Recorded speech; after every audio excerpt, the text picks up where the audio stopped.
What up, folks, and welcome to the Kyber Culture, episode 107 with myself, Joe, and returning to the pod today is Garrett Solomon, and first timer on the show, big friend of the pod, is Marcus Salaz.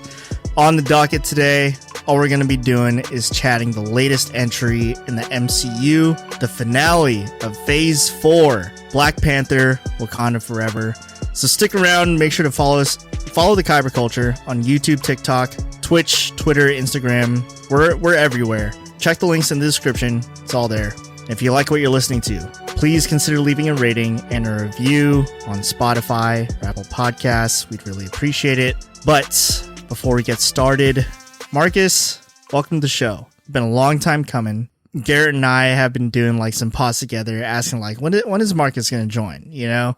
And I always want to have you on because I know you got your opinions, very opinionated when it comes to film and shows and all that stuff and pop culture. So it's good to have you here, man.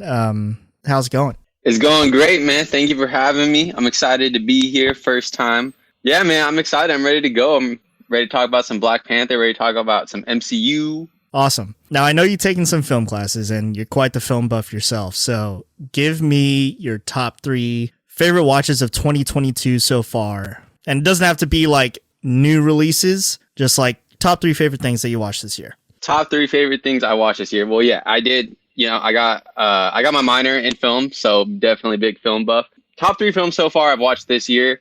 Number 1, right off the bat, gotta be Intergalactic, the Netflix series movie with Kid Cudi.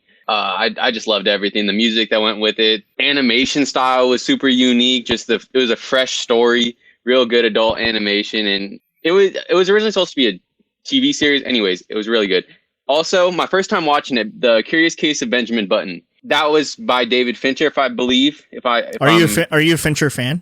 I am a Fincher fan. So that was one of the last ones that I watched because it's like 2.5 hours. And, you know, I usually tend to watch the hour-and-a-half movies anyways. It was one of those movies that like afterwards had me like rethinking everything about life and really appreciating everything and just kind of having a full on like aura for like the rest of the day. Really enjoyed it. And it was like a different role than what Brad Pitt usually does. Usually he's like the fucking cool guy. Sorry. He's like the cool guy. And yeah, it was really cool. And then another, I might go with the one that I watched today. I ended up watching The Menu. Super fresh, kind of has a Knives Out feel. A really good dark comedy where like I was actually like audibly laughing out loud. In the theater, and so were a lot of people around me. It's not like the ha ha ha jokes, like situational funny type stuff, you know, with like its moments of social commentary. Really good performance. Anya Taylor-Joy and Nicholas Hoult, I think that's how you pronounce it, the dude who plays Beast. Yeah, Really good. So I think those are 3 recommendations. Ralph Fiennes is like he's like the chef, right? Yeah, the main guy. Yeah, nice. Definitely. I think it's definitely worth a watch. Probably the most fun I've had in a theater in a while. Really? So take with that what you will. Yeah, it was definitely worth a watch because as we're recording this in November, I was in the movie theater a lot for October. So, you know, I saw Barbarian, Smile, a lot of those type of movies, and they just didn't really hit for me. So sure. I was kind of glad to get out of the horror genre more and be more into like the psychological thriller, which is like my favorite genre anyway. But yeah, super fun.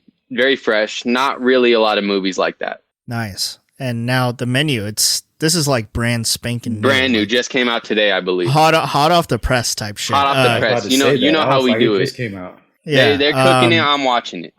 So The Menu.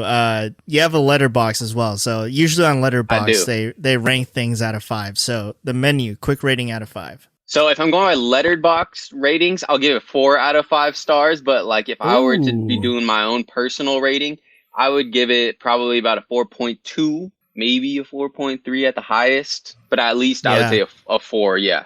And I haven't gone around to writing my little review on Letterboxd yet. You know, I like to throw my tags in there. I like to throw any like cool thoughts that came up as I was watching it. But yeah, I put 4 stars for now.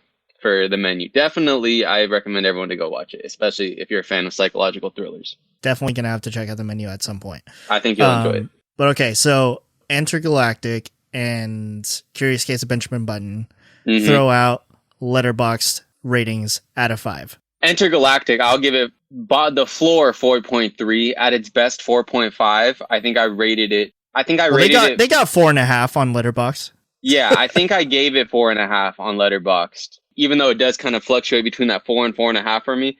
Really, really loved it. But if you know, like, if you're twisting my arm, I'll give it 4.5. Curious Case of Benjamin Button, I'll give it closer to the 4 than the 4.5, but I'll also give it in that range, which I think is pretty. It's saying something because I don't like to give movies above a 4 usually. I'm pretty tough when it comes to my critics. Those are just the ones that stood out to me, though. I don't want people to think I'm throwing out 4s like you get a 4 and you get a 4. No, 4s are hard to come by. Okay, so Garrett, I wanna ask you too, like, what's your top 3 of 2022 so far? So my top 3 of 2022 would be. It's hard to believe that we're about to be in 2023, but I would definitely give Top Gun as number 1. Number 2 would definitely be the Batman, and then for the third one, I forgot the name of it, but it's a close third between Intergalactic, but I feel like Intergalactic was more of a mini series. Was it? That's all good. Like top 3 watches. Right? Top 3 watches. It was supposed to be a mini series, but they kind of turned it into a movie. But I already said that, so give me something different. It will be. I don't forget what it was called. I like. Was it The Cave or the rescue movie in Thailand with Colin Farrell and Ed Kane? Is it 13 something? 13 Lives. Thank you. 13 Lives. Yeah. It was a very good movie. Watched that earlier this year. He kind of like told you the story of, you know, I mean, you watched it on the news, but really seeing the details of like exactly what went on with the rescue and stuff. I feel like that was like a very good movie. So yeah, that's like my top 3, man. Yeah, definitely check it out. It's on Amazon Prime. Very good. Nice. Yeah. So I might as well give my top 3. I mean, you guys have mentioned some of them already. Like, not Top Gun. I'm sorry, but Top Gun is number 1. Top Gun's movie of the year, baby. Top Gun is number 1. One that you guys haven't mentioned yet, number 3 is for sure Everything Everywhere All at Once, the A24 movie. We'll watch it sometime. I don't think you guys have seen it yet, but it's been on my list for a while. I own it, so we could watch it for sure. Bro, bring the Apple TV over, bro. We can watch it in the Dolby, bro. Yeah, for sure. Maybe we'll run that. We'll run Not that. you, Marcus, but okay. So we're here to talk about Black Panther: Wakanda Forever. But first, Marcus, since this is your first time on the show, I do want to ask you what is kind of like. And I asked this question to Garrett before. What's your relationship to the MCU, and what have you thought about Phase 4 so far? Now, try to keep it brief. But, you know, like, I have my own thoughts about Phase 4. Like, you know, I have my own thoughts about Phases 1 through 3. Yeah. But let's hear a little spiel from you. So for Phase 4, man, it hasn't been it for me. Like, they've been trying to find their identity the whole time, and it just feels kind of saturated, man. It feels like after Endgame, they're trying to set everything up at once. It's like everything is being undercooked, or everything feels like it has too much of a hand of, like, Disney on it, where it feels like they're trying to, like, just sell. It doesn't have that heart, that MCU like heart, like where I'm super excited to go watch something, like where you're watching it being made and you're like, this feels like someone who loves the character put their time and effort into it. Like it just feels like it's lacking. It's lacking what made the MCU special. I mean, it's whatever. It's okay. It started. I'm not gonna say I jumped off the MCU bandwagon, but it definitely slowed my love or my momentum for it for the first time, really, since I got on. You know. Sure. Yeah. And let me ask both of you guys this real quick. So Phases 1 through 3, would you say that every movie that you've seen in Phases 1 through 3 roped you in and like gripped you and be like, oh, this is like the best thing I've ever seen? Like every movie, not just like the highlights that like, just like the obvious highlights that are like Winter Soldier, Civil War, of course, Avengers Infinity War. Movies? I'm just talking about the MCU in general. I'm just saying, like, okay, so like Phases 1 through 3, are we gonna go on here and say that Phases 1 through 3, each and every one of those movies was a home run? No, absolutely not. I won't say each one was a home run, but I feel like it was the first of its kind to kind of like tie in universe as far as longevity. Absolutely, each movie, each end credit scene tied into another movie, and it kind of built up this climax to where you watch this, you know, this Endgame, Infinity War and Endgame, and you're like, wow, we're finally here after 12 years. So I appreciate that. You know, it was great for all fans. I can't take that away. But I feel like now I feel like after we kind of peaked, it's kind of like, wow, what more? Like the casting, everybody was just perfect in like those first 3 phases. But now we're in phase 4. It feels like, I'm like, okay, it's cool. But I just feel like we peaked so hard, with this great storytelling and these great actors and everybody. It's just like, now it's just like, where are we at now? But I think the first 3 phases were like great as far as comic book movies. The first 3 phases were fantastic. There's never been anything that's been done like that in film history, and there won't be ever again, because now that it's been done, people are going to be chasing it. Anyways, no, not every single movie was a home run, but the vast majority of them were. If we're going percent-wise, the percent of movies in phases 1 through 3 had a higher success hit rate than I would say the movies of phase 4 or the projects of phase 4. Like, the only one that was, I can even say for me, was a hit or a step in the right direction, spoiler alert, blah, blah, blah, is Black Panther.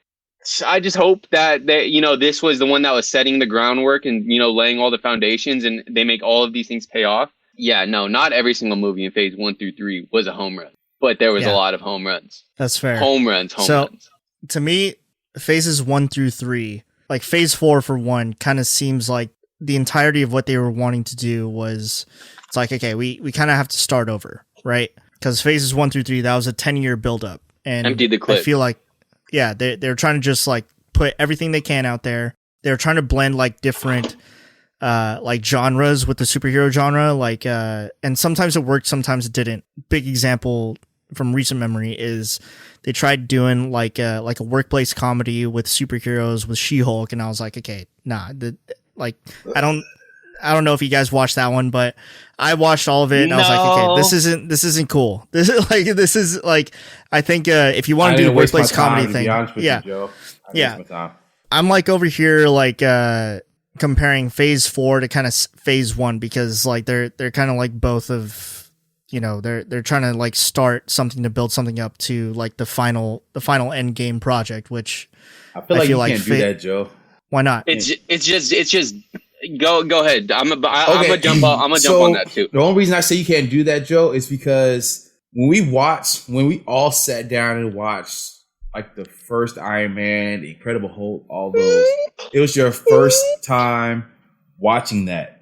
As far as like in like succession, as far as you got Iron Man, you got Captain America. They're introducing new characters in the new wave of superhero films that we know today. Thank you. And phase 4, we've already seen like all that. So I remember after, Endgame, Marcus? I sat there and I told you, Marcus, I was like, I don't know how we are going to move. Yeah, you kind of saw the writing on the wall, and I was like, still like, bro, what are you talking about? I'm riding with them until they give me a reason to get off. I think why, for me, it's difficult to compare phase 4 to phase 1, the beginnings of phase 1. On paper, yeah, I guess they're both starting a new wave of what is to be the next MCU blockbuster storyline. Problem is, in phase 1, the rights weren't owned by Disney. The family-friendly, that's fair, profitable giant that is Disney. So for them, you need to be able to get people in the seats and sell tickets and make money, whether it be via merchandise, toys, streaming services. Back then, it was just, let's make the best Iron Man movie we can make. Let's show the characters that Captain America can be a badass. Let's make a good Hulk movie, which, that's up for interpretation. But at that point, it was about the character. Oh hell no! We're not about to start saving the Incredible Hulk. That's why I said it's up for interpretation. We're not going to do that today, bro. I hit Iron Man hard. I hit Captain America hard. But the Incredible Hulk with Edward Norton? Okay. Now phase 4, it's not about making the best characters anymore. It's about how can we make the most money for Disney. So that's why everything is so censored. It's following trends. It's following big name actors. And when back then it was all about, let's create the best thing that we can. Because if we don't create, then this is done. This huge idea that we have, that it's just sunken. Every single movie that they put out in phase 1 had to hit, or there is no phase 2. And now the MCU is so big, it's self-sustaining, I feel like. Yeah, Okay. and I agree with you, Marcus. And I feel like also with that, I hate using the word commercialized, but since like it's all about making money with like all these extra TV shows on Disney Plus. I remember back in the day, well, not really back in the day, it's like 30 years ago, but with Agents of Shield, that was like a good show that kind of followed the timeline of the movies. And then now where they're just popping out like 5 shows a year now, which don't even have that much content or like merit to them. You know what I'm saying? So Not much weight. I feel that. not a lot of weight. So it's like the MCU is getting a little bit too watered down, too much stuff coming out. I mean, it was cool at first seeing like, oh wow, every other month, like a new show's coming out or something doing the MCU. But now it's like it takes away the mystique of waiting for a new Marvel movie to come out. If that makes sense. I don't even know if it's the mystique. Just to like go back to your previous question, the frequency in which there is a hit that is released in Marvel now. We're releasing all of these properties. Do you know off the top of your head how many properties they released in the last year? I would say like at least 4. At least 4. Well, I can think of 4 TV shows, not to mention the 3 movies.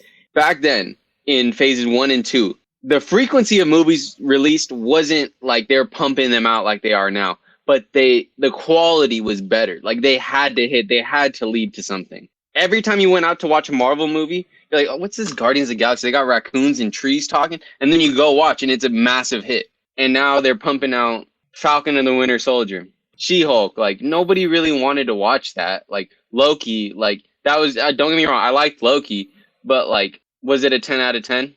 I would say it's like a 9 out of 10. 9? I get Loki an 8. I would give Loki like an 8.5 because simple fact that it kind of brought it up to speed as far as like the multiverse. So I'll give it like 8.5. Quick answer before we go to the next topic. Joe, 1 to 10, what do you give WandaVision? I think I would give WandaVision is probably one of the most unique things that came out of Phase 4, and I would give it like a 9.5. I agree with you. I didn't think you were gonna go that way. I think WandaVision might have been the best thing released. Oh no, it's at the top for me.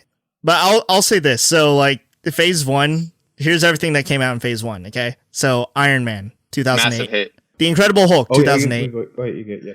Iron Man 2, 2010. Thor, 2011. Captain America, The First Avenger, 2011. And then Marvel's The Avengers, 2012.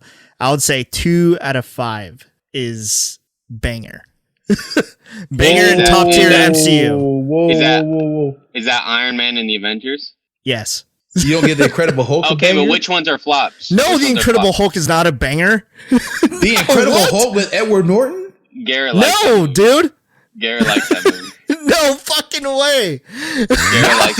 Not the first Hulk that came out, but the Incredible Hulk. The Incredible Hulk with Edward Norton is like bottom tier MCU. Here's the thing. I'm gonna omit that one. I like Captain America: The First Avenger, and I actually I really like that one actually. Is closer to the Winter Soldier than people like to admit. I think that movie is a very decent movie. I feel like it was a little bit longer than it needed to be, but it was a pretty decent movie. It set up a lot, but it was a little bit too long for me. And I like Thor more than the next person. I cannot agree with you, bro. Not the first. That's fine. Go watch The Incredible Hulk. And I will. And I'm pretty sure everybody, all the listeners listening to this is like, oh yeah, The Incredible Hulk was actually pretty good. I'm not talking about the one with I don't think so. Eric but Bana, anyway. Eric Bana. Bro, you sleep, man. Go back and watch it, bro. Bro, that Hulk was more OP than the Hulk you see now. So I don't want to hear it. Okay, so. that's fair. That's fair. I'll agree with that. What was that, Joe? Say it again, bro.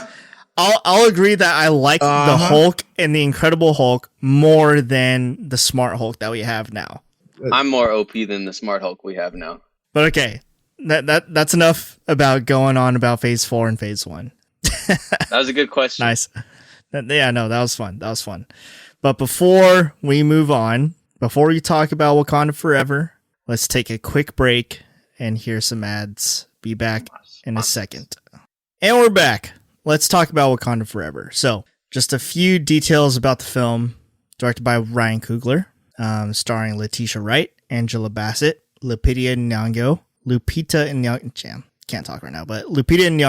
Denai Guerrera, Winston Duke, and a couple of newcomers to the film. Dominique Thorne as Riri Williams, aka Ironheart, and Tenoch Huerta Mejia as Namor. As of today, 11/18 or November 18th, the film has grossed roughly $408 million.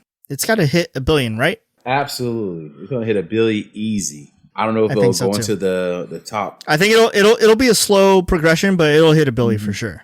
I feel like everybody went to go see it like the first couple of weeks. They're gonna see it the first couple of weeks, but after that, it might mellow down. But it will definitely hit $1 billion. But anyway, so let's talk about Wakanda Forever, latest entry into the MCU, the finale of Phase 4. But I do want to open up this conversation talking about Ryan Coogler. For me, I think he achieved just the most impossible task. And I listened to this podcast that he was on. It's the official, quote unquote, the official Black Panther podcast, where he talks to Ta-Nehisi Coates, and they had this conversation about like pretty much the process of Wakanda Forever. And the first script with Coogler assuming that, like, you know, that Chadwick was going to be around, he was going to be in the role. He had finished that first script. That's what he said in the podcast. The first script with Chadwick still here was done.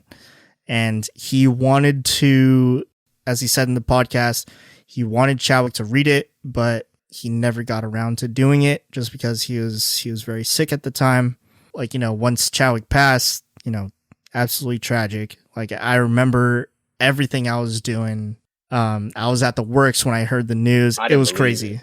I could not believe it. Hoax. I was like, bro, what do you mean Chadwick Boseman? I could not believe it. It was the first time that I had actually, like, reacted to a celebrity death. Like, I will never react to any celebrity death the way that I did about Chadwick's ever again. There's no fucking way. I was just in so much disbelief. But pretty much what Coogler was saying was like he wanted Chadwick to read the script, but like he could tell, like, because he got on a call with him, he was like, hey, like, I want you to read the script for the Black Panther sequel's done. Never got around to reading it.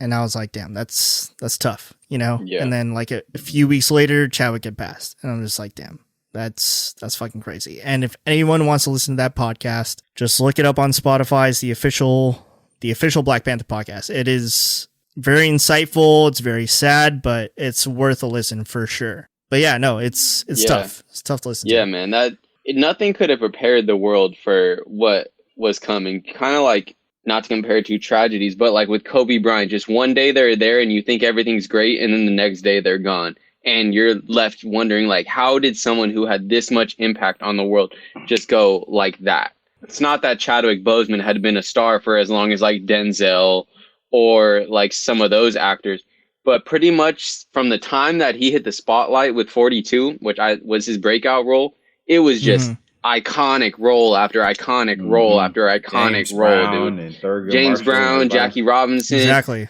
You know, like it's just tough, bro. Like in the short time that he was here, he shone so bright. Like he left his impact on not only like film or Hollywood, but the world, you know, in his short run that he did have. Always want to be thankful for Chadwick for what he did for paving the road for everyone else. The toughest thing about it was the fact that he would always visit the kids in the hospitals that were going the same thing he was going through. And like, you know, no one knew about it. One of the thoughts I was going through my head was that, like, it's not fair, you know? Like, no, it's not. It never is, man. It's always the good people that, get cancer or like some kind of life-threatening disease, man. Like the best people out there, man. So it's always like throws you off, man. Yeah, man. It was tough. But like, I mean, like I said, Coogler had an impossible task with this movie to create a sequel when he was already done with, like, you know, with the sequel with Chadwick in mind.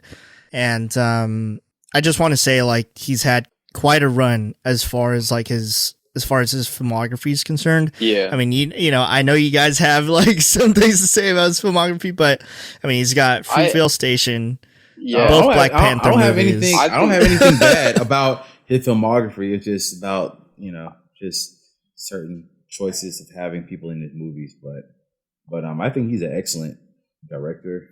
I think I think it's really good that he's kind of giving a face. Him and like Jordan Peele are like giving a face for predominantly black Hollywood blockbusters.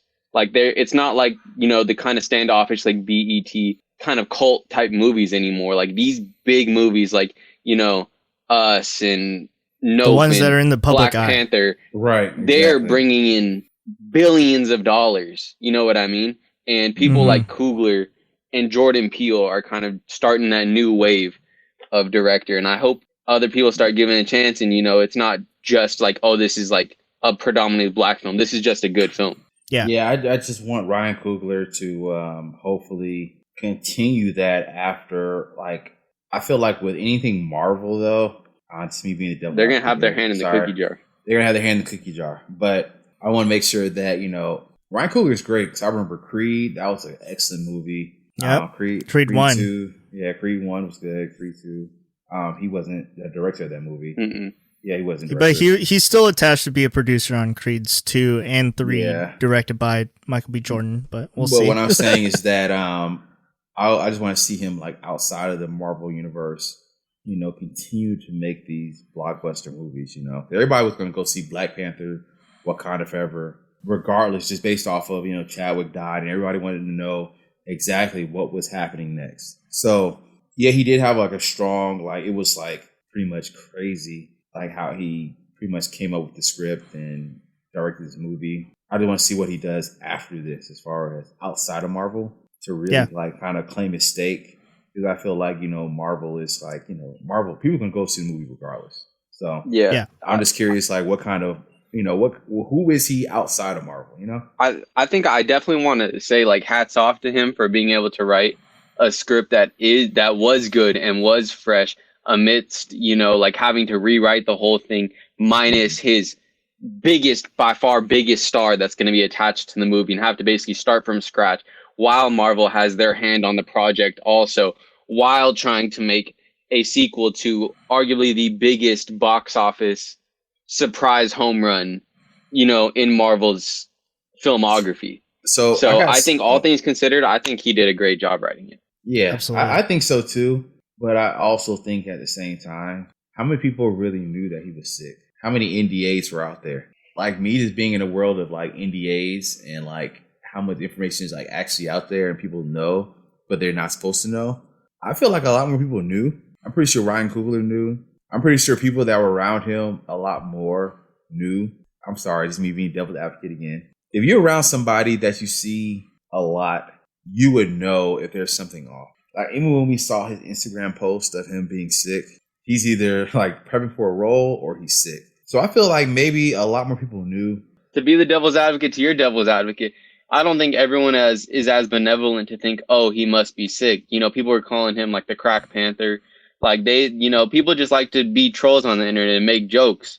That's true as well. I'm not referring to people on the internet. I'm referring to like Ryan Coogler and executive producers and his actual castmates that actually see him on a daily. The amount of like just weight we saw him lose from Civil War to Endgame, you were like, whoa, well, he lost a lot of weight, So I'm pretty sure they probably saw him on set and they probably signed NDAs, man. I'm pretty sure of it, man.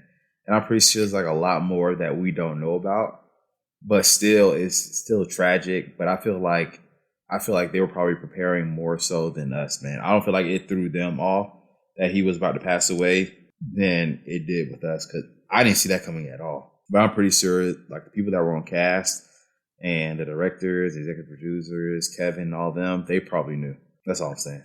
Sure. I'm trying to think about, because when I listen to this podcast, I don't know, I wouldn't expect him to just say this stuff just for the sake of like, hiding information or whatever, but I'm pretty sure it took him by surprise as well. I'm pretty sure like Chadwick had, like even when he was cast in Civil War, he was already sick. Like Coogler had mentioned something about when he was filming the first Black Panther film that like, because he had felt bad about like stuff he was making him do on set because Chadwick would be performing like all these crazy stunts in Black Panther, and sometimes he asked him to do like this crazy ass thing and then he's like, oh, he's taking a little too long in the warm-up tent or whatever, taking too much time to like rest or like prep for the next scene. He thought that was off, but he never assumed that like he pretty much Coogler was going on about how this was like one of his like kind of like low-key like regrets, is that like he never assumed that like, oh, this man is like going through something, which is hard to think about. Hindsight's always 20/20. Yeah. But no, the way that Wakanda Forever, I think one of the things that it does perfectly is the fact that it pays such a great tribute to Chadwick. I can't lie to you. Like there are 2 times in this film where, I mean, the way it starts out, of course, is very sad. I feel like just from the opening Marvel Studios fanfare, I thought that choice was incredible just because, I mean, I've seen the Marvel Studios fanfare where it's like it's just all shots of Chadwick, right? Mm-hmm. Like I saw that when they did the what if thing where he was like, the animated like what if T'Challa was Star-Lord or whatever. They did the shots of Chadwick for the Marvel Studios logo. Just hit a little different in the theater. Yeah, no, it hit different in the theater, and of course like it hit after his funeral scene, Mm-hmm. And then like the energy in the theater was super quiet, and I really loved that because I was like, everyone just pay your respects, like moment of silence. This is great. It was dead quiet in there. At the end. Like I'm gonna jump ahead just a little bit, but at the very end, there's like a second moment of silence where I was like, okay, this one got me for sure, just because like it's like Shuri at the end, she's on the beach. It's just the flashbacks of Chadwick from Black Panther 1. I was like, fuck, this one's tough. But yeah, so without further ado, let's just get into the film. Generally speaking, Marcus, let's start with you. What did you think about Wakanda Forever?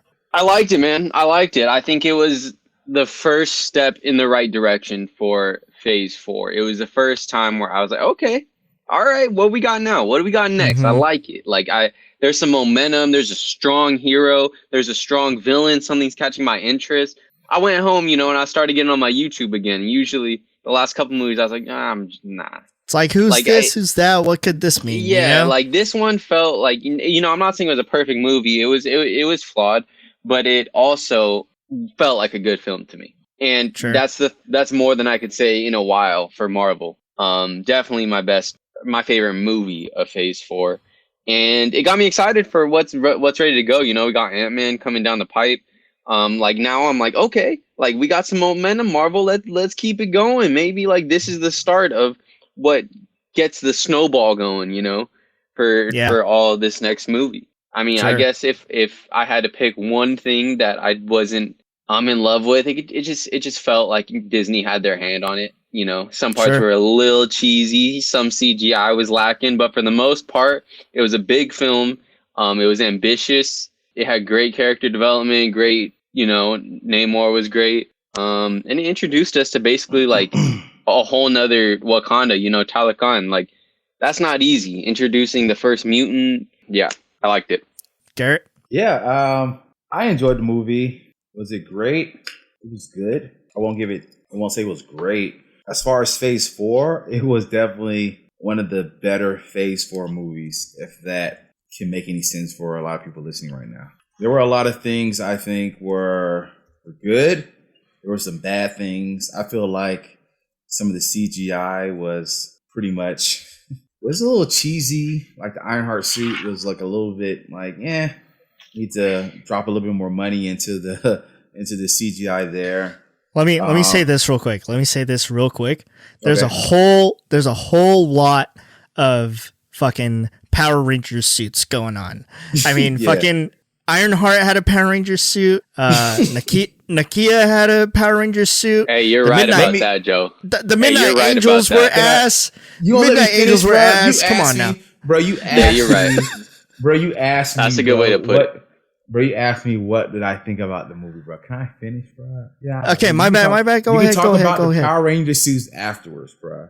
All right, fine. My bad. But I would say, yeah, thank you, man. I would say though that the highlights of the movie for me was, of course, the dedication to Chadwick Boseman. Of course, yeah. Of course, the beginning and the end. everything that happened in between was good. I think once again that a Marvel villain had to carry the movie. I don't care what nobody says. Namor carried the movie the same way Christian Bale carried Thor: Love and Thunder. I mean, it's just. I mean, did he carry? I think Letitia Wright and Angela. Bro, let me finish, bro. You're not gonna let me finish, bro. You're gonna say some heinous things and don't expect some repercussions. Let me finish, but you gotta let me talk first. As far as being called, I'm not done yet. All right, bro. I'm not done yet, bro. As far as being called the God Butcher, he didn't do a lot of God butchering, bro. I'm just saying, but he made that movie better than what it was without just straight up. Also, fine. Exactly. So I wasn't even talking about Angela Bassett and her performance. I was referring to, she had strong parts in the movie. But I'm talking about just overall the movie. It was good, but there was so much cheese in there too, man. But everybody just keeps looking past. Everybody's like, oh, yeah, it was good because of Chadwick. The honoring him. I was like, yeah, that was the beginning and the end. What about the rest of the movie? You ask everybody else about Black Panther, they said, oh, they honored Chadwick. I was like, I know that. But that was just maybe 15 minutes out of the whole movie. Ask anybody else besides us two on here. You'd be like, oh, yeah, tell me about Black Panther. Oh, yeah, man, they honored Chadwick. I was like, yeah, that was the beginning and the end. Tell me more about whatever else you saw in between. That's fair. What I'm saying. Yeah. That's why I like how it was only the beginning and the end. They compartmentalized that part. Because everyone's going to go see the movie for Chadwick. And it's like, all right, here's what we're going to do with this. Now we're going to put this away and focus on the movie because it's not just, yes, it's a movie honoring Chadwick, but it's not just about Chadwick. There's also a job here to do. We have to continue the Marvel universe. We have to go to the next storyline. We have to introduce Namor. We have to introduce Talokan and all of, we have to make Shuri the new Black Panther. We have to introduce Ironheart. It had a lot on its plate, man. And it did. And I agree with you on that. It did have a lot on its plate. But I think we're talking about two different things here. I think maybe because we are the avid Marvel connoisseur where we go see the movies, but everybody else was just kind of focused on the Chadwick part. But like you said, I feel like there was so much more to the movie. This sounds bad because I'm saying it because it's God rest his soul, but I feel like everyone was like, oh yeah, I'm going to go see a movie because of Chadwick. I was like, yo, but this is you realize it's not just about Chadwick. And I think that's one thing I think Ryan Coogler did do good was that's why I say he's put at the beginning and at the end. Right, yeah, the beginning and the end. Cool, you got it. Sounds so bad because he passed away. He got it out of the way at the beginning, and then the story just started going, But the problem is that everybody just oh yeah, the movie was great because they honored Chadwick. I was like, no, there were so many other aspects of the movie. God rest his soul. There's so many other good aspects of the movie that you can take from it than just honoring him, So yeah, that's all. But I feel like that's also just casual moviegoers as a whole, people that really don't care about Marvel or care about Black Panther, people that just know Chadwick Boseman, big star, he died. How are they gonna? They're just going to see how they're gonna fix it. And I think that's what we're saying the same things, but kind of just at different ends. And you said Coogler did a good job putting it at the beginning and at the end. And this is how we're going to deal with this. But we also got a lot of stuff to do. We got to talk about all of this stuff in the movie. And the movie is more than just Chadwick. He is the person who got us here and they pay homage to him. But he's not the only thing that Black Panther Wakanda Forever is about. He's a big part. But he's not the only thing about Black Panther. And I think he did a good job, for lack of a better term, getting it out of the way early, setting the tone, and letting the rest of the story develop as it did, unfold as it did. I agree. Okay, well, let me just throw this at you guys real quick, just because, of course, the film, or what you guys have been talking about right now, is the film honors Chadwick at the beginning, at the end. But at the same time, I feel like it talks about how Shuri deals with the loss of T'Challa, right? Mm-hmm. She doesn't of course, Chadwick is missing from the film. Yeah, no, she's grieving throughout the entire film, which I think is one of the big highlights of this. And honestly, which is the overall theme of Phase 4, is that there's a lot of grief and trauma going on that everybody's dealing with. And so Shuri, dealing with the loss of her brother, she kind of Like, one of my favorite parts is just the fact that she goes through the same arc as T'Challa in Civil War. I've heard, like, things back and forth about that, is like, oh, well, it's just copying Civil War. But I'm just like, okay, well, I think it kind of works that way, that the fact that she is kind of like driven by vengeance throughout the entire film. Like, both their arcs end in a similar way, just the way that she kind of she doesn't kill the ops. Let me simplify that for you. And I quote, "Vengeance has consumed them. I am done letting it consume me."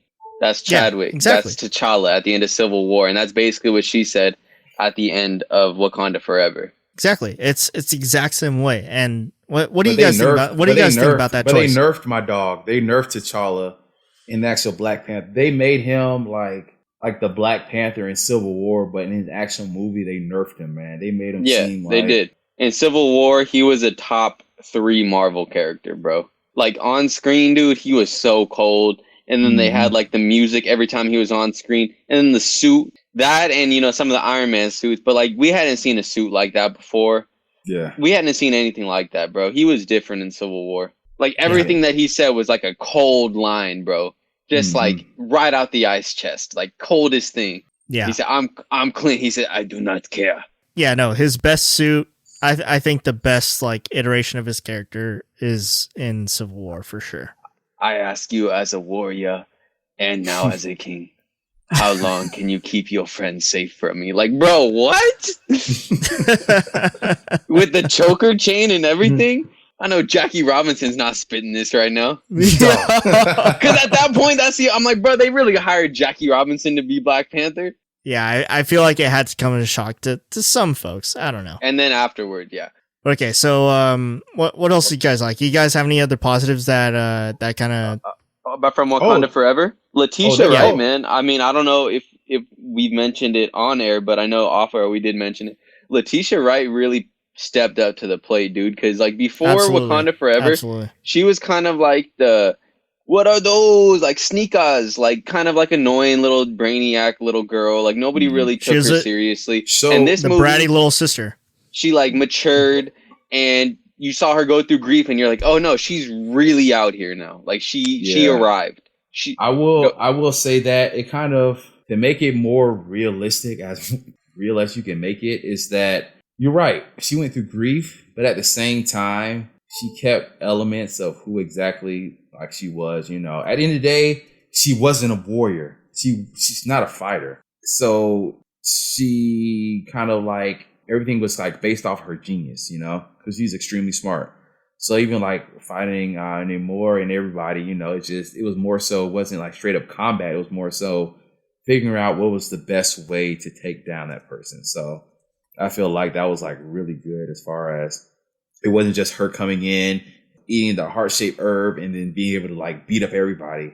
No, it was more so like she still had to use her genius to take down her different foes. So I really appreciate that in the movie. Here's the thing about Shuri that I do want to bring up as well. Like, I was for sure skeptical at first, just because of the previous iterations that we got of Shuri, and, because there was all this crazy stuff going on behind the scenes of filming. But what I really liked is the fact that, and I think we already kind of briefly brought this up, but like we legit experience the grief with Shuri. The way the movie starts out, Shuri can't believe it either. It was compounded grief at that. Yeah, when we heard the news, we couldn't believe it. The way that I thought that was interesting, the way the movie started out was that, it's a black screen, and then Shuri is like, she's praying to Bast, right? Or Bast, the Panther god. And all throughout the film, I think these were some of the best parts for me, was Shuri and Ramonda kind of talking about, like, it's kind of like the faith versus science thing. And like, the movie starts out with Shuri being like the one that's more on the science end. Like, she,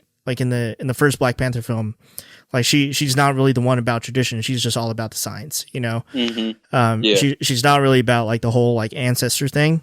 But then like the movie starts out and she's literally praying to Bast. She's like, hey, like, let me. I didn't even think about that. That's a very good point. I will believe in you if you help me do this, which is like hard to deal with. And it's just like, yeah, no, like Shuri went through quite a bit. It speaks to how desperate she was in the situation, like, Right. and how much she loved T'Challa. You know what I mean? It like emphasizes that, like, I'm willing to throw away everything that I've built who I am on if you just save my brother. And at the end of the day, it didn't end up working, and like that kind of like bleeds into the rest of the film, like especially when Ramonda and Shuri are like talking by the river. She's like, "Oh no, like you feel his hand on your shoulder, but that's just a construct of your mind." Like she approaches that, like what Ramonda says, with like just very like a explanations, like scientific explanations, rather than like taking it as she's looking for the right answer rather than what's going to make her feel better. Right.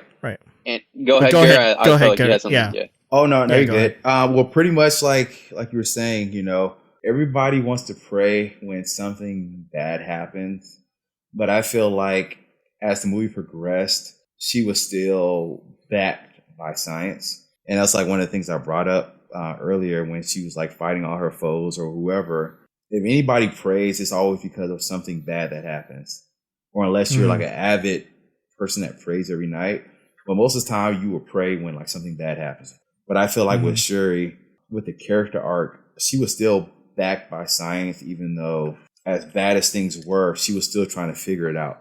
She was still trying to figure it out as far as like science because of who she was. Yes, she did pray, but I feel like it was like who she was like to the books of science. Yeah. When she prayed, I don't think that when she prayed, I don't think that it was like a full changing of morals or ideals. I think it was more of, I'm so desperate and I can't do this myself through science. Please, God, Panther God, please help me. Like, I need you because I can't do this on my own. And then, you know, when it obviously didn't work, I think she jumped even deeper into her science and just into her work because, one, it took her mind off of, you know, her brother, and two, she didn't want the same thing to happen to T'Challa, you know, and she's just not prepared for it. She wants to be prepared even more now, kind of like Tony Stark. Like, you mess up one time, okay, I'm going to go back into my work and make everything so foolproof, you know what I mean, that I never feel that same heartbreak or like that. I'm never going to feel that same failure, which, you know, then she ends up going after everything. And that's why I like when M'Baku said, he was like, don't hide in your technologies. Like don't retreat to the science. That's like, exactly. Yeah. It's like one of the things that he was going on about. And that's the thing about M'Baku too in this film is that, like, there were some things about, like, you know, his character that he changed quite a bit. Like, I feel like they definitely tried to make him a little funnier in this movie. Like, you know, like the classic, like, MCU thing. They make the big, burly, strong guy kind of like a goofball, you know? But at the same time, he's like the shoulder to lean on for sure. So exactly. I really appreciated that. Yeah, I think he really stepped up, like he needed to do that. And I feel like, you know, he didn't have to, but I feel like he really... T'Challa requested it of him, though. You know, he was like, hey, like, you need to provide my sister with counsel. They said that at some point in the film. I think it was after Ramonda died. Yeah, shouts to M'Baku. Let's see, what else? Let's talk about some other positives. I personally really like Talakan. I think the song that they got going is, like, it perfectly fits the vibes. Like, shouts to Ludwig Göransson for composing a great song. You know, he's always going crazy. Ludwig is always going nuts. But Talakan, I loved the changes just because, like in the comics, Namor he's from Atlantis, and the original Aquaman. For those, the original Aquaman. Yeah, no, he came out like I think it was like 2 or 3 years before Aquaman. But you know, we already have an iteration of Aquaman in Jason Momoa. That's why they made the changes. They specifically wanted to, like, okay, look. DC has Atlantis. We already got that underworld or that underwater world over there. Marvel needs to have their own thing. So that's why they did Talakan. Talakan was great. I think it looked fine. A lot of people are complaining that it's saying like, this looks like incomplete CGI. Underwater. I think it looked fine. Yeah. They're like, oh, it looks like unfinished CGI. It looks so murky. I'm like, dude, what do you want? It's at the bottom of the ocean underwater, bro. We're lucky they even threw some lights in there for us. Yeah, we're lucky that fucking Namor had the sun down there, dude. But yeah, he's like, I made the sun for my people. Like, all right. I fucked with it though. Talcon. It was cool. I did would say- highlighted the I would scene say for that the CGI for Wakanda Forever was way better than the first Black Panther movie. So we just keep it. Okay, yeah, no, that's The good. Yeah. ending fight. The PS3, third act fight, terrible. Bad business right there. That's your Telecom boy was Michael cool, B. bro. Jordan, though. Oh, here we go. No, Yeah, we can't do this. Telecom was cool, bro. I really liked how they included, for lack of a better term, like Mexican history and Mexican heritage and Mexican characters. It's so often that you see like Spanish or like Cuban or like, stuff like that. Actual Mexicans in like American movies like that. It's very rare, and to go into like that Mayan heritage and that Mayan look, like I really like that they did that coming from a Mexican American. Yeah, I think it was amazing that you get these two different heritages that you have the Mayans, and then you got like this, the Wakandans, like Africans. It was amazing just to see like the two different cultures, like. And they're gonna make $1 billion. $1 billion, man. That's Already something had that $500 million in a week. Crazy.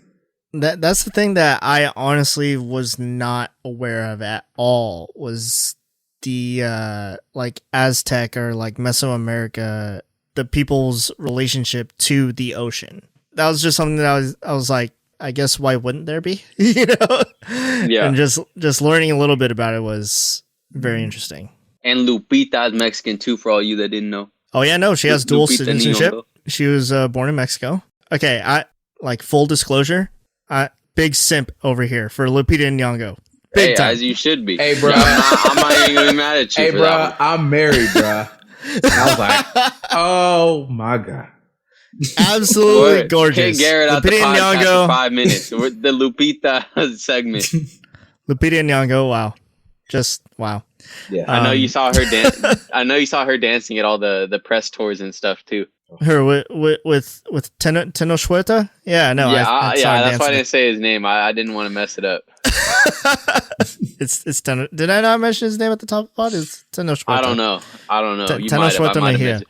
But yeah, super cool. I really appreciated that because you don't see it very much, man. Especially not in blockbuster movies. It's got to be the first time, right? Like the first what? And Latino they didn't make superhero? everything orange. That's great. Oh yeah, that's right. Not everything was orange. So just so you guys know, if you go to Mexico, they don't have an orange tint over everything. It's not. It's not like what? Did they do that in like Narcos, a grip or what? Breaking Bad, they do it a little bit, bro. I'm not gonna lie. They do that. You're right. And what was the actor's name who played Namor? Tenochtitlan Mejia.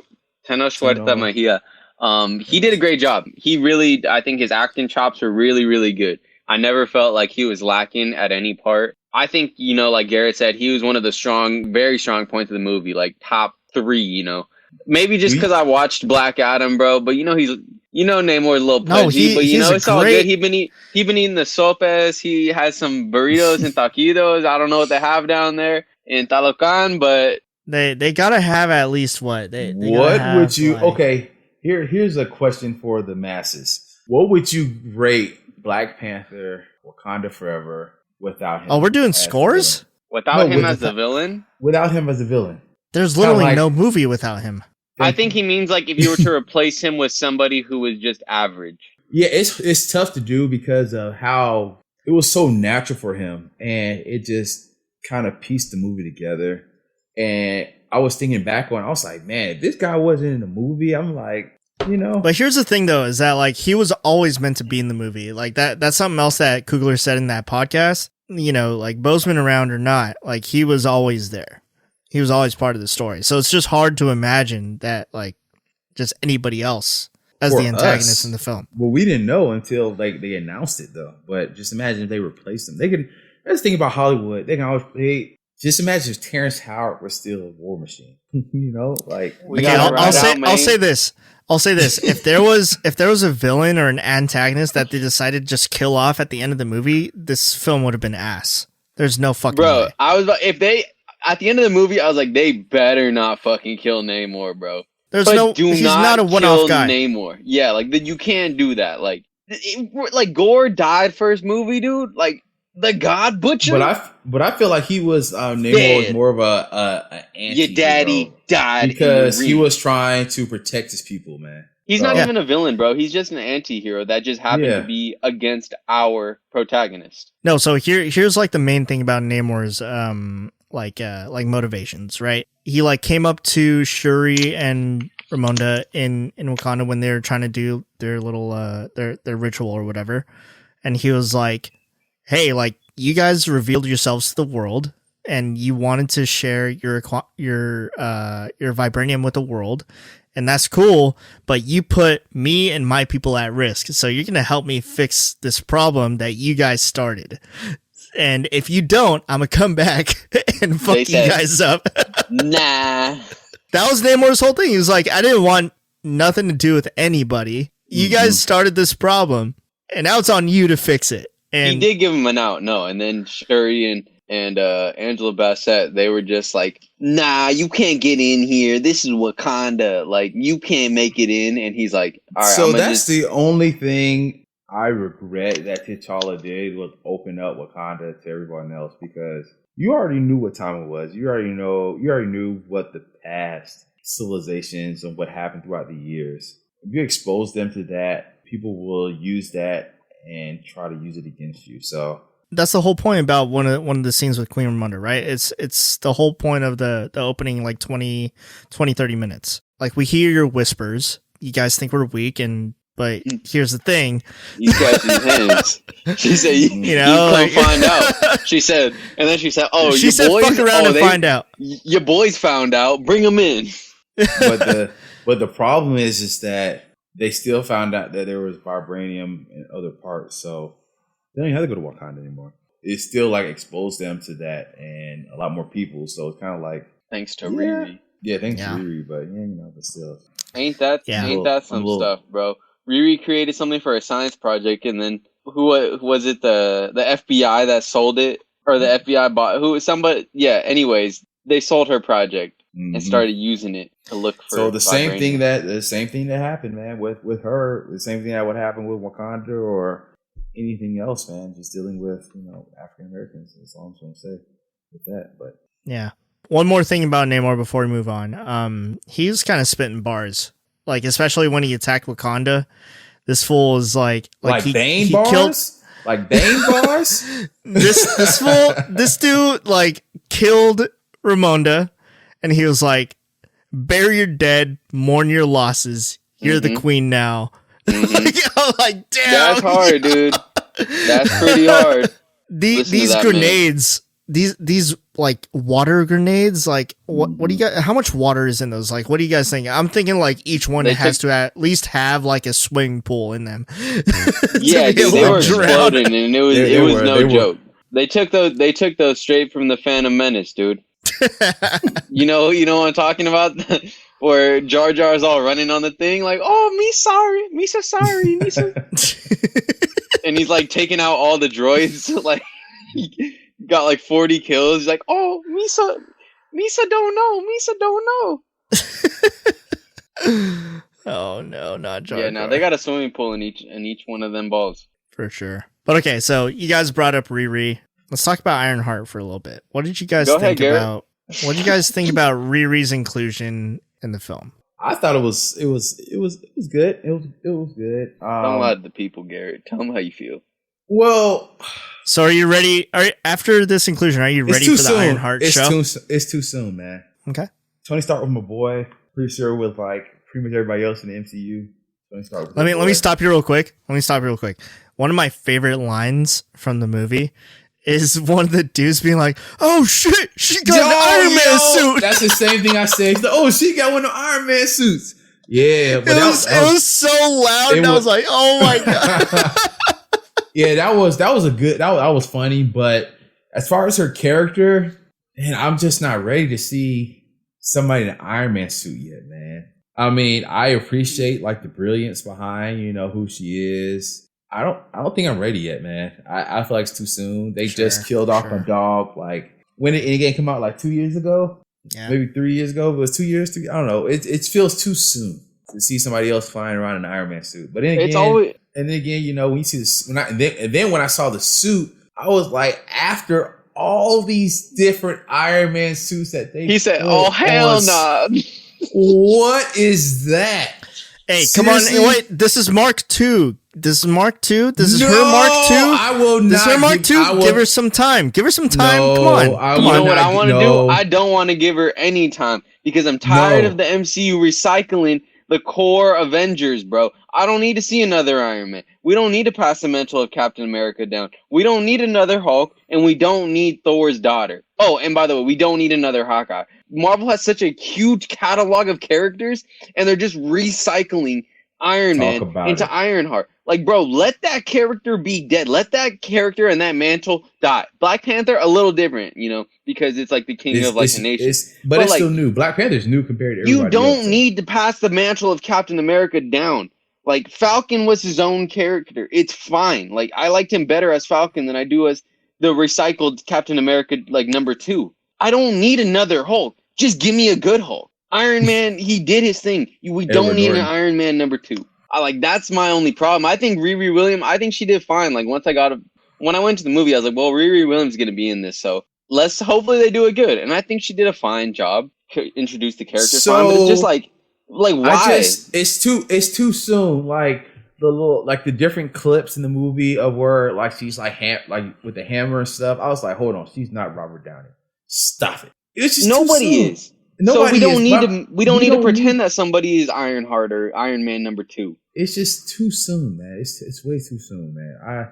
Like I said, and then when I saw the suit, her first suit, the Mark I, or we want to call it, was better than the suit that she made in Wakanda. Because when they showed her suit in Wakanda, I was like, hold on, man.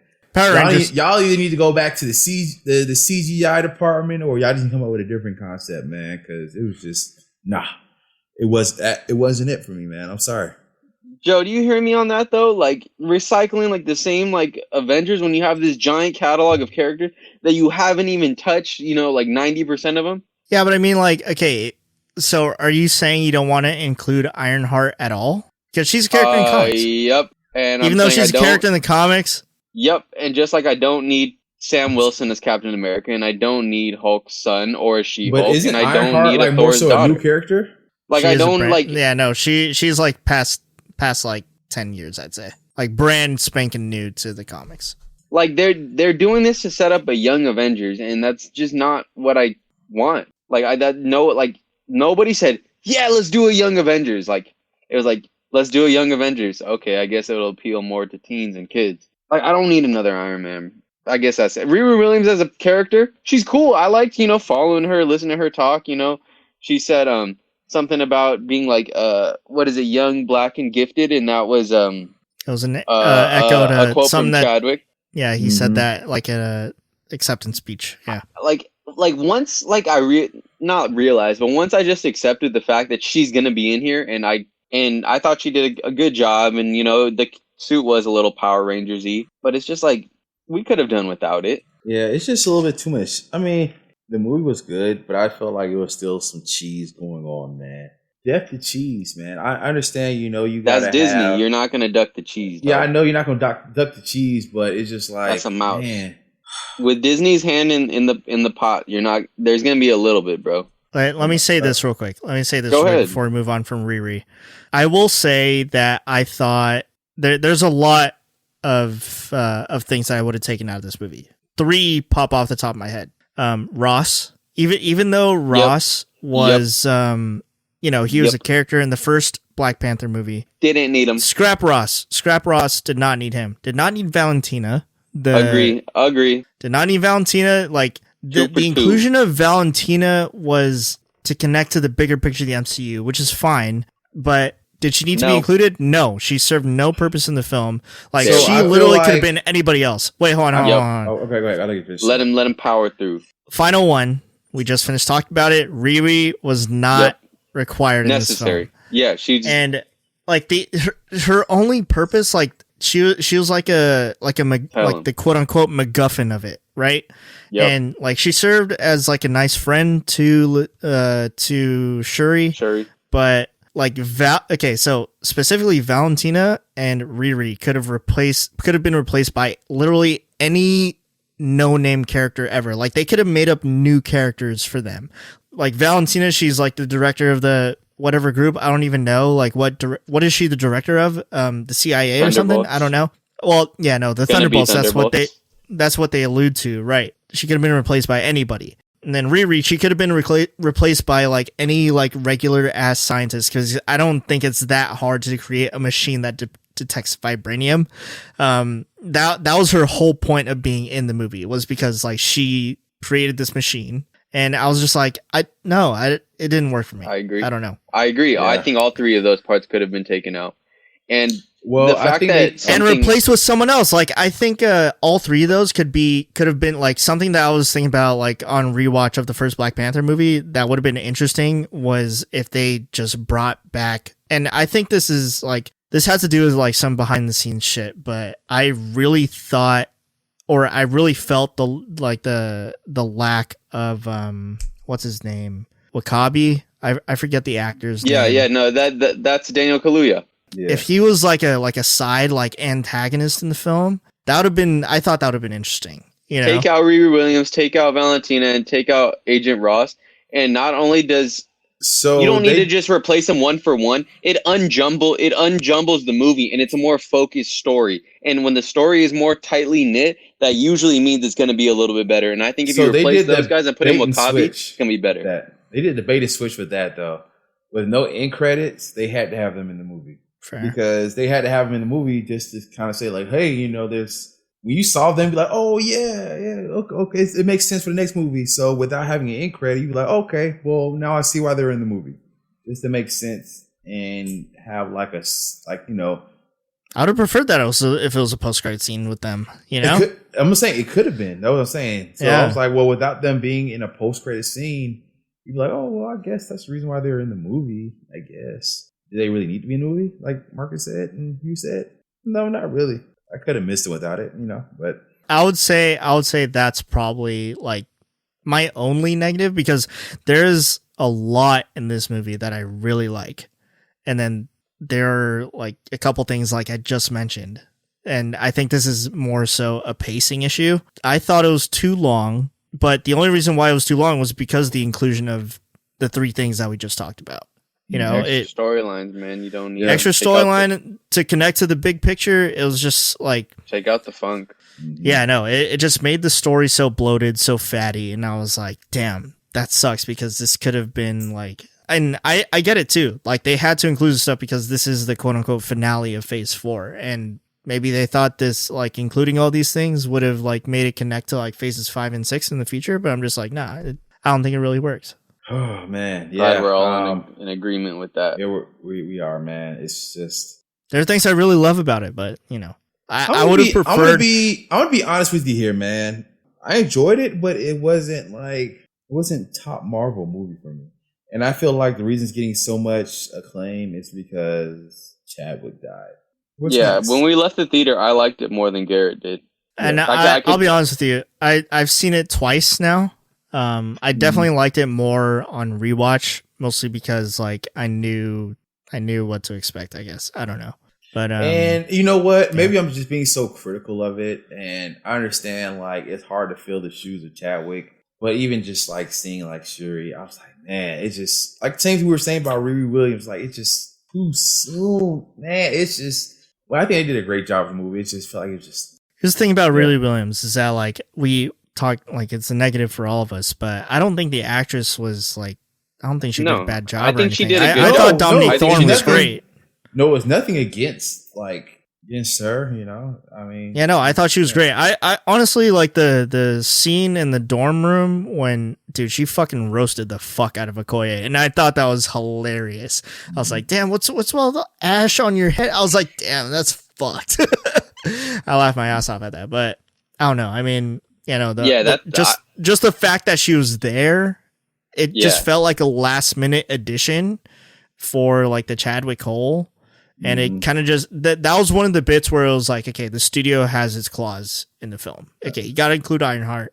You got to connect it to the Thunderbolts. 100%. You got to include Val, you know? So it's like, yeah. That's what, yes, exactly. Like, and that's why I wanted to make it a point to say, I think she did a good job, a very good job, the actress who played Riri Williams. But it's not like I want to recast her. It's not her fault that I think she was unnecessary in the movie. think that's why I was saying once I like got over the point that she's gonna be here, I think she did a fine job. But like you said, it definitely had a feeling of Marvel just being like, you could do the movie, but you got to do this, and this. Yeah. But yeah, no, well, let's see, what else I didn't like? Midnight Angels, what the fuck was this? What the fuck were these suits? Just some more Power Rangers suits, dude. Oh, like, the everybody got trouble. Yeah, no, everybody got a blue Iron Man suit, and I was like, what the fuck is going on here, man? Like, yeah, that was a little unnecessary also. Yeah. But okay, before we get to the post-credit scene, we got to talk about M'Baku for a little bit. So, I just want to say, how is it possible that M'Baku ends up being one of the most quotable, if not the most quotable, in both Black Panther movies? Everybody quotes the waterfall scene in Black Panther 1. Everybody wants to talk about. And he does them in different ways too, because his characters are played very different roles in both movies too. They are very different in both movies. Let's see who wants to start off giving their best M'Baku impression. They call him cool. That's not M'Baku, dude. He just couldn't wait. He said impression. Oh. Okay, come on. Go. I know you have the whole quote in you, Garrett. Come on. Nah, I'm letting Marcus do that, man. We're not talking about that Marcus. One. We're talking about M'Baku. Bro, you got it, man. Marcus, let's quote, hear. Man. Oh no! Oh no! They don't call him king or general. They call him Gu Gan, the feather serpent god. Gu Gan, the feather serpent god. Oh man! You know how many TikToks I scrolled across of just folks just repeating this monologue over and over again?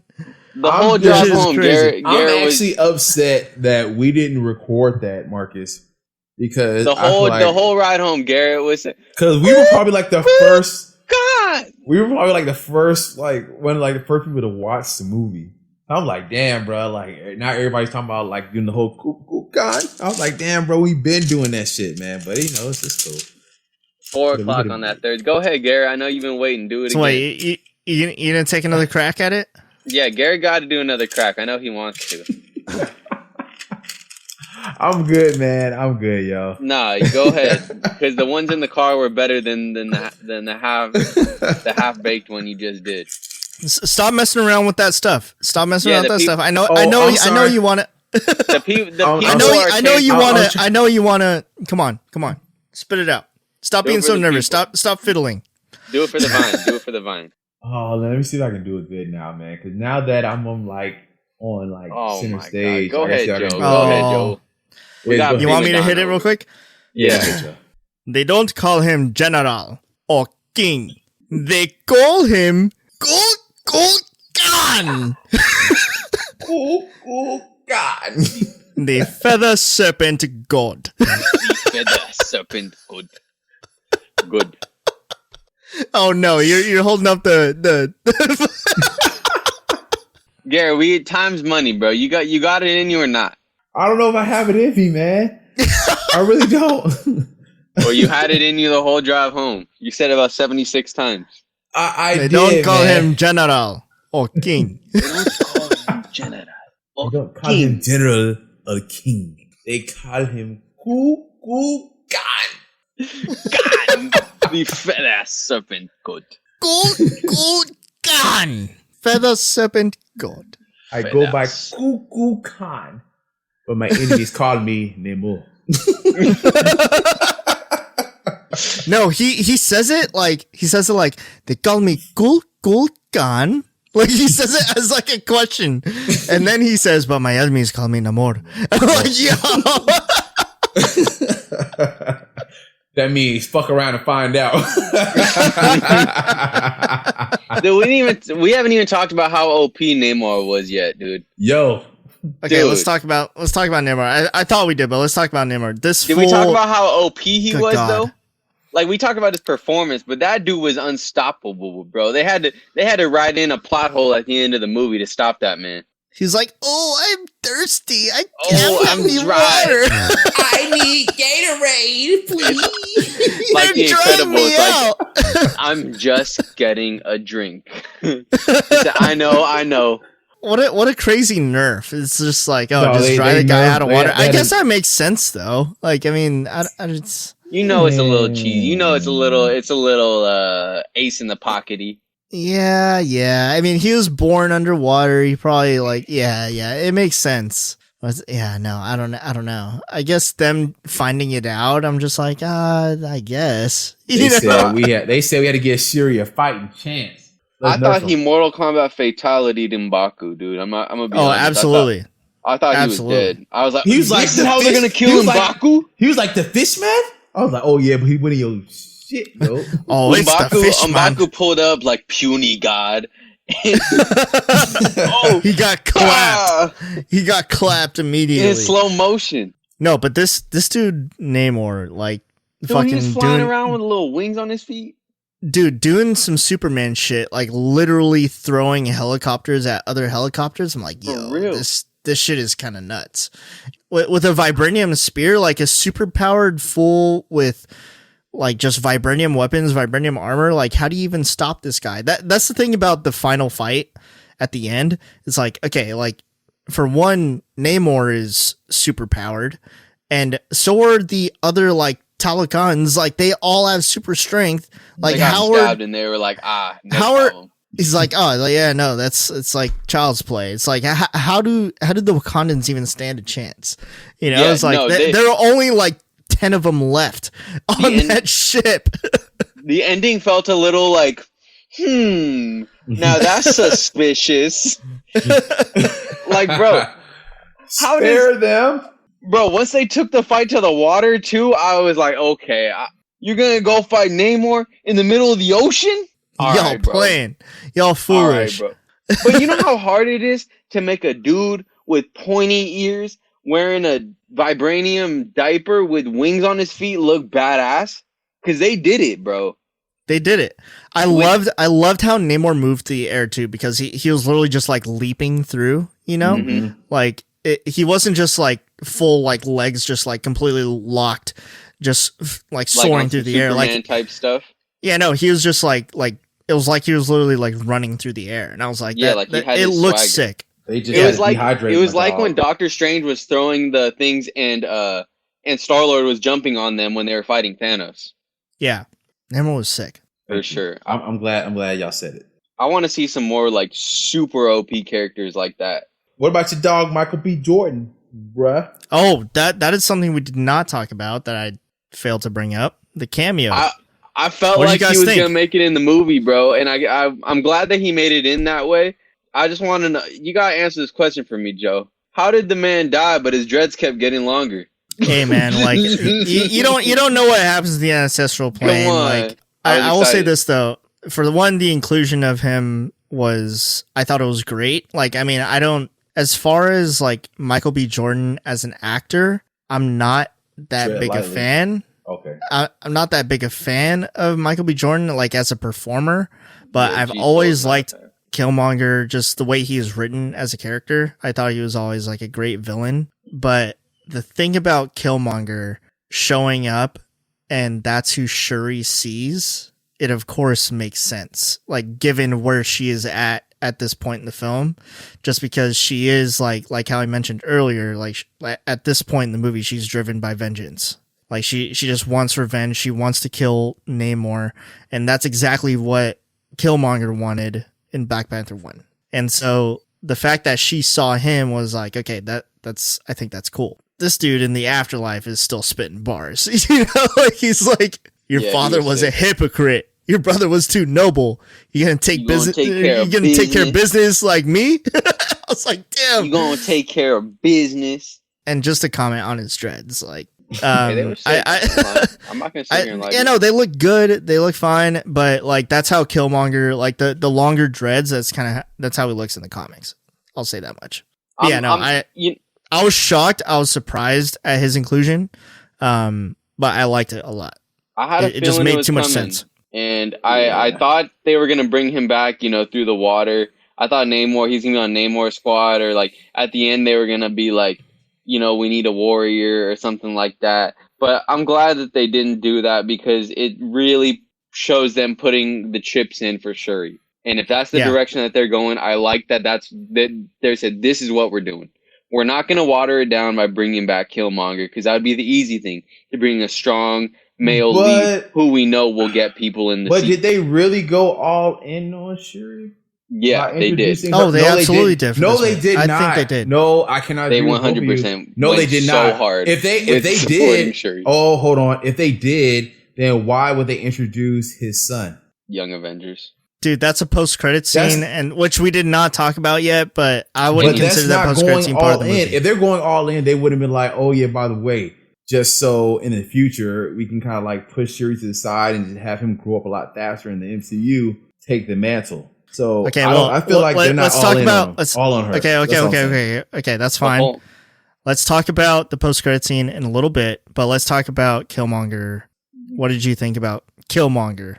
I'm not gonna lie, I thought he was coming back, bro. After the first trailer, it says, and when I wake up, and I know you know what I'm talking about at the end. I do. And then it's the Panther clause. I know you know exactly what I'm talking about, bro. I was like, oh, okay, so Killmonger's coming back for sure now.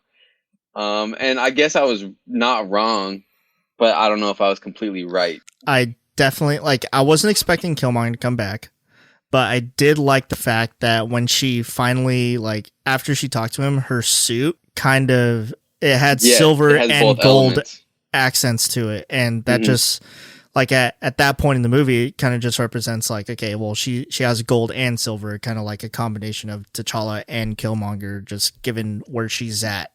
Because mentally in the film as a person, yeah. So I thought that was great. I fucked with Killmonger in this movie. It was just a brief stint. I'm glad they didn't bring him back. Lines he had, good. I'm glad they didn't actually bring him back to life out of some random circumstance. I would have been like, what's this fool doing here? It's just better this way. I think we all kind of knew he was going to be in it, but to what capacity? I think nobody knew. But it was good just to see him. Just come back, but still was okay.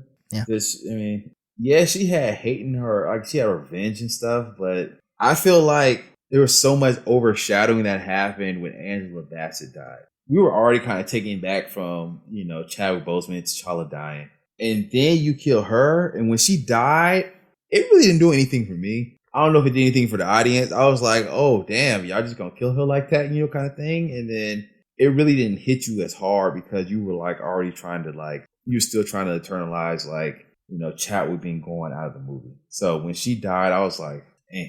I think it didn't hit me hard, but I was shocked that Marvel did that because it didn't seem like a Marvel thing to do to kill her. It didn't seem like a Marvel thing, but it felt like the right thing for me. Not for me, for them to do. I think it was the right time for Angela Bassett to... Well, they had to push Shuri forward. They had to push her forward, which was understandable. I mean, I get it. It was just, for her as a character, yeah. But to me, watching in the audience, I was like, all right. Yeah, but you can't expect Angela Bassett to be playing that role for the next 10 years. I think it was the right time for her to that's exit. Fair. Yeah. I think, from not looking into it from the movie, but looking into it from, a scheduling and just career perspective, I think it was the right time for her. And, Marvel's still on that, still has that name, too. It's not like it's been watered down. She gave a great performance. Not good. She fucking killed it when she was on there. She looks especially amazing for a woman that's about to be, 70 years she's old? Flexed up. You saw the traps, dude. They're showing off her traps. She's bigger than me, dude. I'm 25 years old. Dude, fucking buff as hell. That shit was crazy. Yeah. She was great, though. And I think they gave Killmonger the right amount of little, just little spot. Can't give him too many lines, Yeah. Yeah. But okay, so the way the movie ended, I thought it was fine. Sparing Namor, definitely a big fan of that, just because you can't just kill this guy off in just one movie. But that brings us to the post-credit scene. I think Shuri, we kind of talked about how she's struggling between science and tradition and spirituality and stuff like that. But by the end of the film, she goes to Haiti. She finally does a ritual, the burning of the white garb, of the white funeral robes. It also closes out with what I mentioned earlier, the final kind of moment of silence. can't lie to you guys. This is the one that got to me. It was just like shots from the first Black Panther movie of like, because earlier in the film when Shuri and Ramonda are by the river, Shuri says, like, if I sit here and think about my brother, all I'm going to think about is wanting to burn down the world. By the end of the film, when she's sitting at the beach by herself and she's thinking about T'Challa, it's just all of the moments that she had where, like, you know, she, like, it's like they show the scenes where like they dap up or whatever. And she's like, just moments where we see like T'Challa like smiling or whatever, just all the best shots of him like walking through the hallway doing the Wakanda salute. It's very great. Like it's very well. It was a good time to add these like quick cutscenes. Like they did it at the beginning and do that tastefully. Yeah, and they did it at the end. They didn't like, you know, scatter it all throughout the film. And that's how the movie ends. You know, she's just sitting by the fire, and then we get the post-credit scene, and we discover that T'Challa had a child with Nakia, and his name is Toussaint. His Wakandan name is Prince T'Challa, and that was very nice. I thought that was great. But to go back to a point that you guys briefly brought up, yeah, no, I think this will be a future Black Panther. I think come Secret Wars, they will bring in this kid, but aged up. Like, he will be Prince T'Challa, but like in Secret Wars, he'll be like a grown-ass adult as the Black Panther of like the future or some shit. That they'll bring him in as like, I don't know, like the fast track. They're gonna fast track him. That's what I said. They'll bring him in. It'll be that kid from like Stranger Things or something. As a Black Panther or whatever. I don't know. Or just a completely different actor. But we'll see. They're in on Shuri. All right, so let's just get that. I don't think as so. like the present day, as a present day Black Panther, yes. Not for long. The whole thing with the multiverse, I think they will bring Not in for long, they will exactly. they will somehow bring in like another T'Challa. For Secret Wars anyway. I don't think she's gonna be around for long. You don't want her to be around for long. No, I'm just saying I don't think she's gonna be around for long. That's all. I think she'll at least be like Black Panther if they decide to make like a third movie, but I don't know. Bro, about time the third Black Panther comes out, it will probably be after they introduce whoever's gonna be the next Black Panther, man. Black Panther 3 is not gonna come out anytime soon. So I think that definitely the little T'Challa Toussaint, I think that they're gonna fast track him eventually, but I think it's cool that they brought him in. Definitely a nice touch at the end of the movie.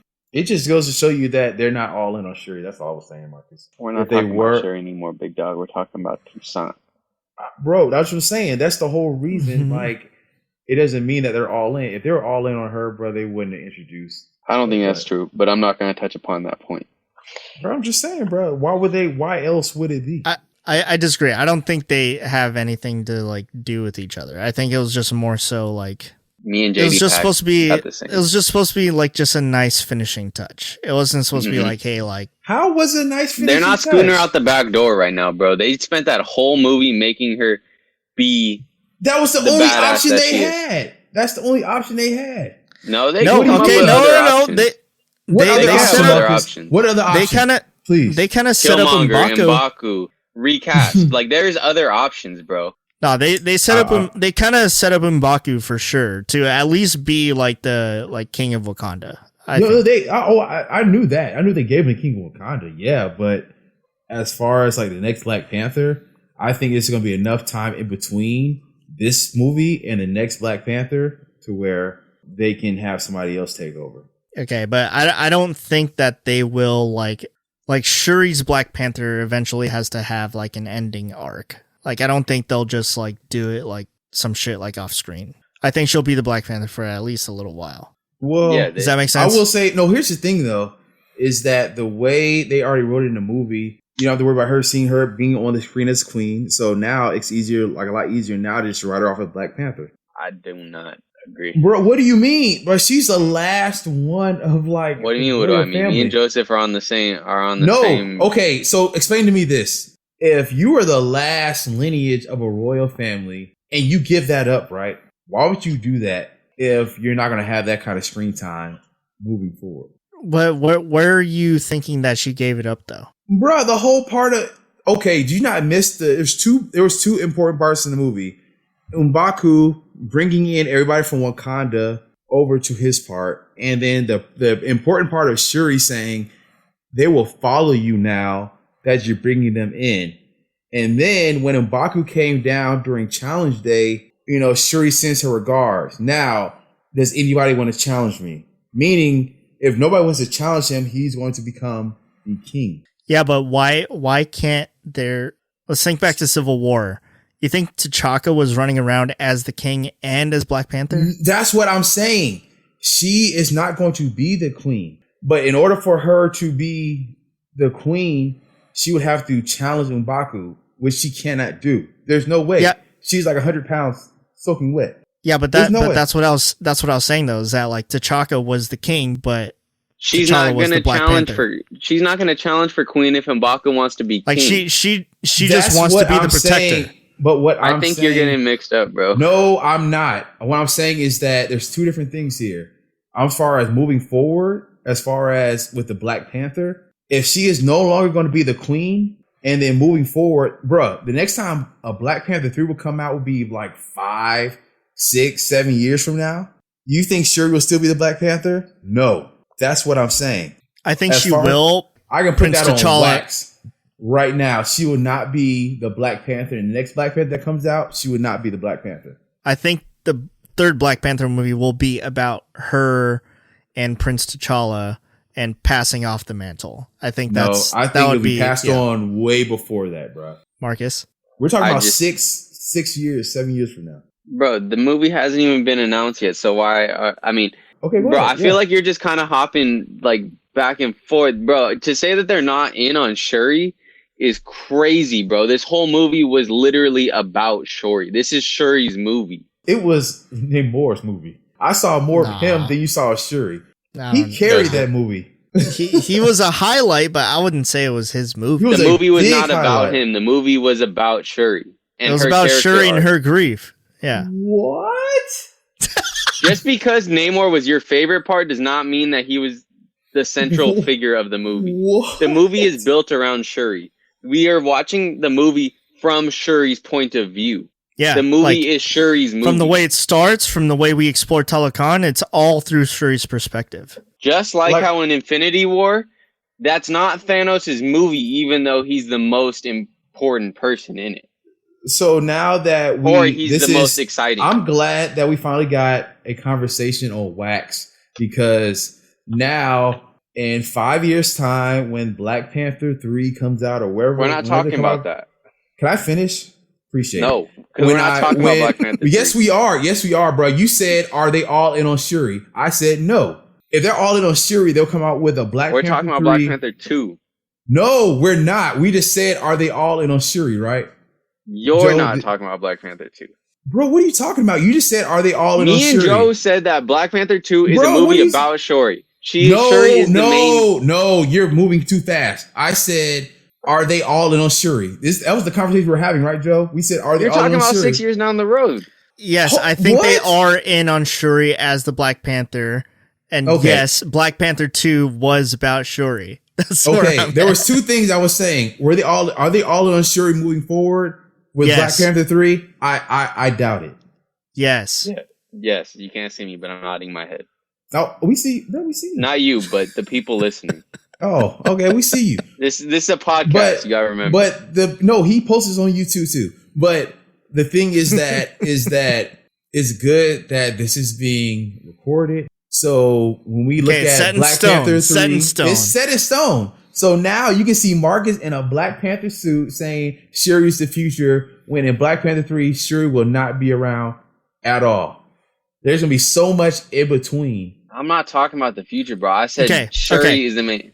Bro, you just said Shuri was the future. You just said this.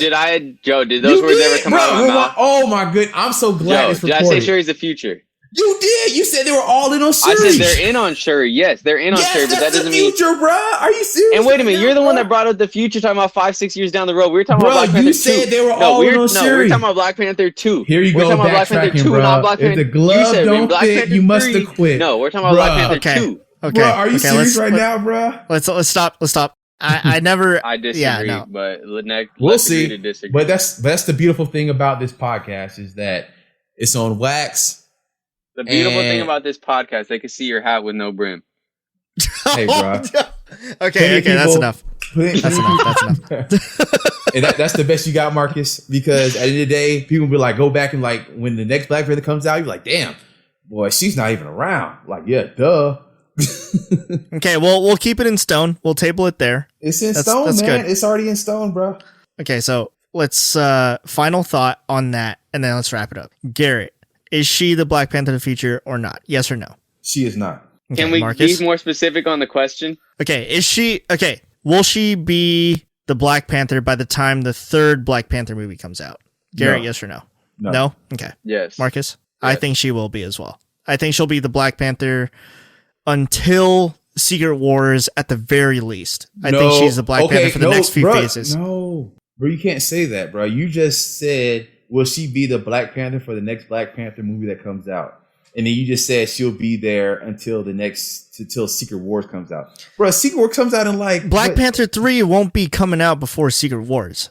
Thank you, bro. Think about what you just said, Joe. You just said... You said she will be Black Panther until Secret Wars, right? Is that what you just said, Joe? At the very least, yes. The very least, right? So after that, right, we're thinking about Black Panther come out another like 3-4 years. They already have a schedule of movies coming out for the next 3 years.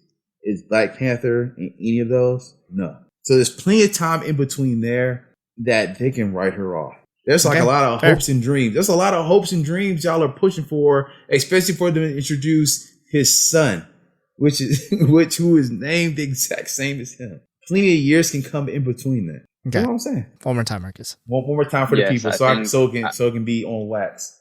Yes, I think that Shuri will be the Black Panther into the next Black Panther movie. Louder for the people in the back, Marcus. No, everyone can hear him. But okay, I'm trying to keep my composure so I don't rip Garrett on a live podcast again. Okay, so let's wrap it up here. Let's score the movie. We're gonna give our scores of Wakanda Forever. So let's do it out of 10. I mean, I'll just scale my score to match the letterbox thing. But Garrett, out of 10, what is it? I give it 7.5 out of 10, man.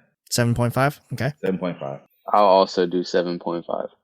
You know, because I know I'm a little bit higher on the movie than Garrett.